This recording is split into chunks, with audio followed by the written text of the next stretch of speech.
Bonjour à tous et toutes. Alors aujourd'hui je vais profiter d'une occasion de balade parmi tant d'autres pour vous montrer le travail que moi j'estime que chacun devrait faire quand il a un chien, à savoir apprendre à son chien à ne pas courir après les joggers, les cyclistes, les trottinettes, les poussettes, etc., etc. Ce travail vous allez le faire en gros en deux étapes. La première étape, que vous ayez un chiot ou un chien adulte, ça va être de commencer le travail en laisse avec votre chien, de façon à ce que vous puissiez vraiment maîtriser la situation et faire en sorte que votre chien soit toujours en réussite. Ok? Je vous montre. Voilà, donc mon chien est en laisse. Ici, le chien est au collier. C'est vrai que j'ai tendance à privilégier le harnais, mais ici, c'est les accessoires de son humain, donc pas de souci. J'ai ma laisse. Malheureusement, le temps fait que je n'aurai certainement pas de coureur ni de cycliste aujourd'hui, mais c'est pas grave. Vous pouvez commencer par l'entraîner sans tout ça. Je vais donc poser ma laisse au sol, mettre le pied dessus pour pouvoir sécuriser et avoir mes mains libres. Pirate. Je vais attirer mon chien vers moi, récompenser le fait qu'il soit venu et cliquer comme ceci, récompenser plusieurs fois. Et je vais pouvoir laisser repartir mon chien. Ok, va. Super mon titi. Maintenant, le but va être de continuer à apprendre cet apprentissage. Donc ça, vous allez commencer une fois ou deux à le faire sans cycliste, sans rien. Et maintenant, on imagine que mon chien a vu un cycliste. Il a vu le cycliste, pas de souci. Pirate, je l'attire, je récompense. Et en même temps que le cycliste va passer à côté, je vais cliquer, récompenser comme ceci. C'est bien mon titi. Et une fois que le cycliste est passé, alors on imagine qu'il est passé d'un sens, bien, clic. Et je vais récompenser comme ceci 3 fois de suite pour que mon chien continue bien à me suivre. Ok? Je crois que tu en as perdu une en route, mon chouchou. Tiens, regarde, cherche là. Maintenant, une fois que mon chien, il sait gérer ça, déjà en laisse, que ça ne me pose aucun problème dans le travail, que mon chien, je sais qu'il arrive à bien se concentrer sur moi. Vas-y. Votre, entre guillemets, troisième étape, oui, je crois que je vous ai dit 2 étapes au départ, mais c'est pas 2 étapes, il y en a un peu plus que ça. Donc ma troisième étape, ça va être le fait de travailler donc mon chien en semi-liberté. Qu'est-ce que j'appelle semi-liberté? Vas-y mon titi. La semi-liberté, ça va être le fait d'avoir une longe accrochée au chien. Alors là, encore une fois, motif pour moi de répéter harnais plutôt que laisse. C'est qu'au moins, la longe non tenue, donc la longe est accrochée au chien et elle est libre. Je ne tiens pas la longe avec ma main. Ça va juste me permettre, un peu comme la laisse, de pouvoir poser le pied dessus si nécessaire, si j'ai besoin de mettre de la sécurité. Le problème, si mon chien est au collier et que je dois mettre le pied d'un seul coup dessus, en fait, ça va lui faire un coup du lapin. C'est pas franchement agréable. S'il est au harnais, oui, ça va lui mettre un petit coup entre guillemets sec, mais il n'y aura pas d'influence sur le coup. Donc, on pense toujours confort du chien. Donc, j'en étais où? J'en étais, voilà. On imagine mon chien est en longe, puisque là, en l'occurrence, Pirate n'a plus besoin. Je vois le cycliste au loin. Je vais donc mettre mon pied sur la longe et refaire le même travail. Pirate! Bien, je récompense une première fois. Mon chien, à force de travail, va prendre la position assise et je vais récompenser plusieurs fois le temps que le cycliste passe et donc que mon chien reste stable. Et une fois, bien, que mon cycliste est passé, je récompense dans l'autre sens. Vous répétez vos 3 récompenses. D'accord? Là, je vais être à court de récompenses parce que j'en ai pas pris beaucoup et que j'avais pas prévu de vous faire cette vidéo. Mais ça vous donne une idée. En fait, en résumé, c'est bien. Le revoilà. En résumé, ce que je vais apprendre à mon chien, c'est j'ai vu quelque chose qui peut potentiellement t'attirer. Donc, reviens vers moi. Je récompense le fait que le chien ait pris la décision de revenir vers moi, puisqu'il aurait très bien pu prendre la décision de continuer dans l'autre sens ou de rester focus sur le cycliste ou le jogger. Et ensuite, je récompense la stabilité, donc cette émotion qui fait que le chien de lui-même, vous avez dû le voir dans les bouts de vidéo que je vous ai fait juste avant, le chien de lui-même prend la décision de s'asseoir parce qu'il est calme, d'accord? Ce qui entraîne le comportement, avant toute chose, c'est l'émotion. Donc plus vous travaillerez, ceux qui me connaissent maintenant le savent ou mes clients le savent, mais pour ceux qui ne me connaissent pas en vrai, qui sont peut-être loin géographiquement parlant et qui donc n'ont pas l'habitude de travailler avec moi, si vous travaillez l'émotion de votre chien, la plupart du temps, le comportement vient de lui-même, d'accord? Le comportement n'est pas faux en lui-même, le comportement succède à une émotion. Ça, c'est mon credo. D'accord avec ou pas d'accord, j'ai envie de vous dire que le débat n'est pas là. D'accord, là ici, le but c'est juste de vous montrer comment je travaille en présence des cyclistes, etc. etc. Donc, je disais, on a redirigé le chien, on récompense le fait qu'il décide de rester sur nous, avec nous. Peut-être que vos chiens débutants ne prendront pas la position assise directement, ils resteront debout, mais c'est pas grave. Ils prennent la décision de rester avec vous, c'est ça qui est important. Et donc, vous repartez dans le sens de la marche et vous récompensez 3, 4, 5 fois de suite. En fait, ce qui va vous donner votre nombre de récompenses à la suite, ça va être exactement, vous avez un signe clair avec le chien, c'est le chien décide, retour. Qu'est-ce que vous avez vu, mes toutous? Pardon, il y avait des chiens en libre et un humain qui a décidé de faire demi-tour.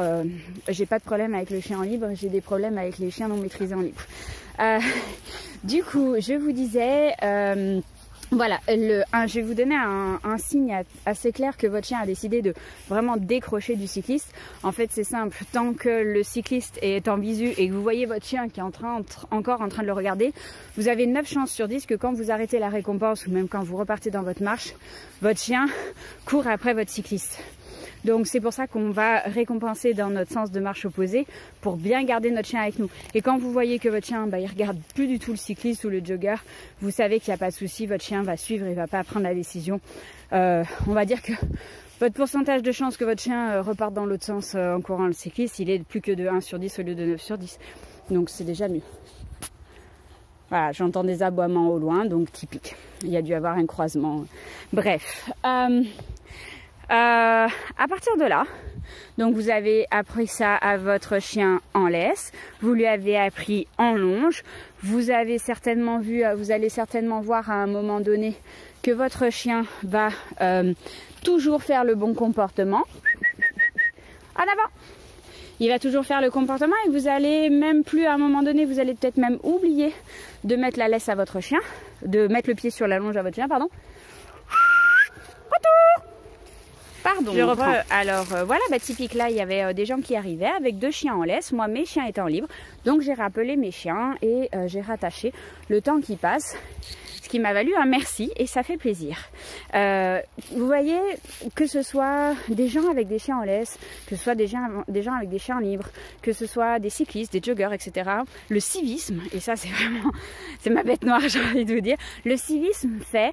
Selon moi, que vous devez rappeler vos chiens, montrer que vous êtes capable de maîtriser vos chiens. Et là, je ne vous parle pas d'une obéissance parfaite, je ne vous parle pas d'avoir une éducation finie, etc. Vous voyez, là, je suis en train de vous faire une vidéo avec un chiot. Ce qui est important, c'est que vous, selon moi, c'est que vous montriez aux autres... Voilà, creuser dehors, Fifi, t'as droit, c'est bien. C'est que vous montriez aux autres que vous, en tant que propriétaire de chiens, vous faites un effort pour faire en sorte que vos chiens soient bien vus par la société. Parce que malheureusement... Allez, viens, on s'écarte. Allez, viens. Oui, super. C'est très bien, petit chiot. Très bien. Ok, tu peux retourner, vas-y.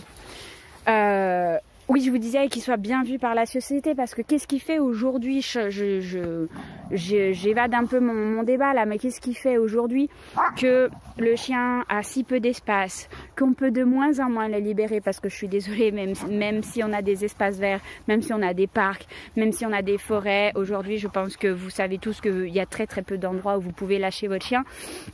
Vivement l'ouverture d'Univers Chien pour ceux qui me suivent et qui savent de quoi je parle.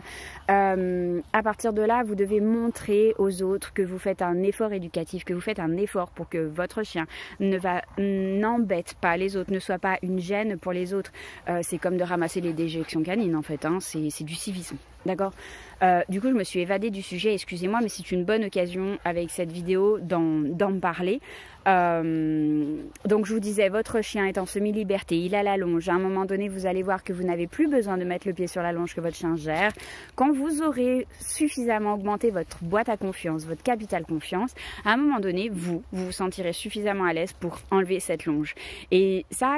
En fait, ça va être une osmose qui va se créer entre vous et votre chien. C'est drôle hein, ce qu'elle fait, Cheyenne.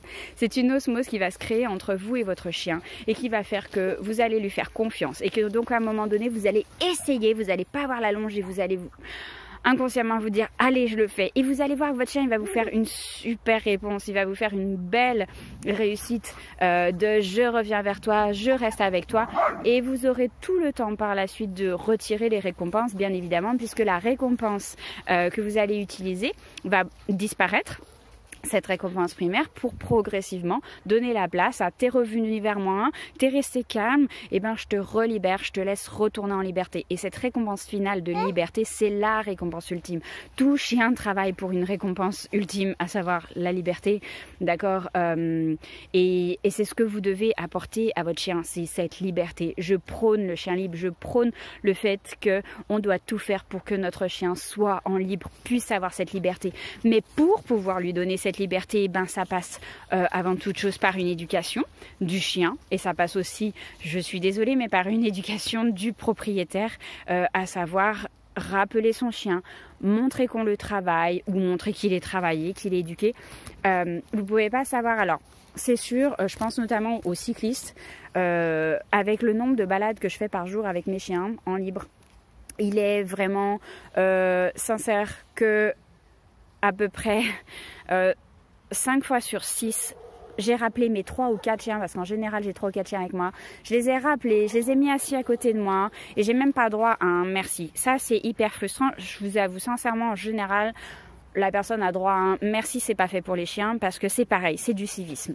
Mais au-delà de ça, quand une fois sur 6 on me dit merci, ou quand on me dit waouh, qu'est-ce qu'ils sont bien éduqués ces chiens, waouh, ça fait plaisir, ça prouve que le temps que je passe à travailler mes chiens, le temps que je passe à cette éducation, le temps que je passe et cette, entre guillemets, effort, parce que chez moi c'est assez naturel, donc c'est pas un vrai effort, mais le temps que je passe à faire en sorte que les autres soient bien en présence de mes chiens et que tout le monde vive en parfaite harmonie, et ben ce temps-là il est récompensé par ce merci, ce temps-là il est récompensé par waouh, il est bien éduqué ce chien. Vous voyez, c'est comme quand on fait les balades canines, qu'on est entre 8 et 14 chiens en fonction des balades, quand on se met sur les côtés avec les chiens qui sont en train d'être travaillés, que les chiens sont assis, sont calmes, et que les gens passent, qu'on leur fait la hola, que les gens passent à côté de nous et qu'ils disent ah ouais, dis donc ils sont calmes, ça fait vachement plaisir au final, d'accord. Donc pensez aussi pour vous, il y a la récompense pour le chien, mais il y a aussi la récompense pour vous. Pensez à cette récompense que vous allez avoir, de voir qu'en fait les gens sont contents de voir que vous faites des efforts avec votre chien, que vous n'êtes pas juste là à vous imposer, je suis là avec mon chien il est en libre. Oui, le chien en libre, mais oui, le chien en libre éduqué, qui ne gêne pas les autres, qui va pas sauter sur les gens, etc. etc. Ça c'est juste, j'ai envie de dire un minimum syndical quoi. Voilà, encore une vidéo plein de blabla, mais une vidéo avec un apprentissage vraiment très très important. Vous pouvez appliquer cette technique pour les gens qui passent à côté de vous, pour les coureurs, pour les cyclistes, pour les trottinettes, pour les poussettes, pour les enfants que vous croisez qui ont peur des chiens, qui se collent contre leur maman ou contre leur papa parce qu'ils ont peur de croiser votre ou vos chiens. Appliquez cette technique, montrez que vous apprenez à votre chien, et vous verrez que plus on va être d'humains et de propriétaires de chiens à montrer qu'on travaille, qu'on entraîne et qu'on collabore tous ensemble, et plus nos animaux vont pouvoir regagner en respect de la société et des autres humains, et plus ils vont à nouveau gagner de la liberté. Et ça c'est un équilibre, c'est une balance à apprendre, et chacun doit participer. Les autres doivent lâcher un petit peu du mou, et nous on doit faire aussi un petit effort. J'espère que cette vidéo vous aura plu, elle était un petit peu politique entre guillemets, mais je pense que c'est important de véhiculer, parce que vous avez dû le voir sur mon Facebook, en ce moment je rencontre plein de situations qui sont difficiles, et à un moment donné, bah voilà, faut que chacun y mette du sien. Je vous souhaite une belle journée, bon entraînement et à très vite.